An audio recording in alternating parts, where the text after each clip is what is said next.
જય માતાજી મિત્ર, સવાર પડી ગઈ છે ને સવારના 11:04 આપણે ઉઠીને આવી ગયા ગાય આગળ. હવે આપણે આવવાનું છે ગૌશાળાએ.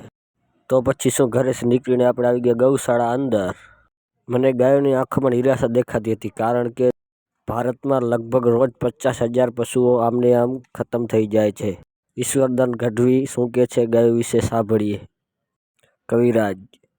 અને આજે ખરેખર ગાયની સેવા કરવાની જરૂર આવી ગઈ છે, કારણ કે ગાય એમ કે છે કે હું ગોકુળમાં ગામ નેહડામાં રહેતી, હું ગોકુળની ગાવલડી. ભગવાન કૃષ્ણ કનૈયાના આંગણે હું જતી હતી, હું બહુ સુખી હતી. ત્યાંથી મને બહાર કાઢી, મને બારણે કાઢવી નહોતી, હું ગોકુળની ગાવલડી.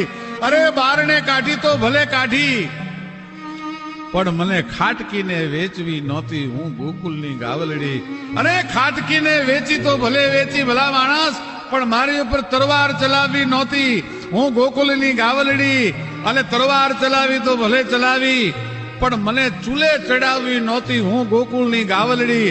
અરે ચૂલે ચડાવી તો ભલે ચડાવી, પણ તારા પેટડામાં નાખવી નહોતી, હું ગોકુળની ગાવલડી.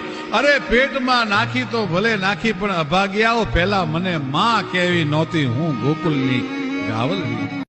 તો ભલે મિત્રો, આજનો બ્લોગ અહીંયા જ પૂરો. નવા વિડીયો માટે લાઈક કરો, શેર કરો, સબસ્ક્રાઈબ કરો, તમારા ભાઈને સપોર્ટ કરો. જય ગૌ માતા, જય ગોપાલ, જય શ્રી રામ.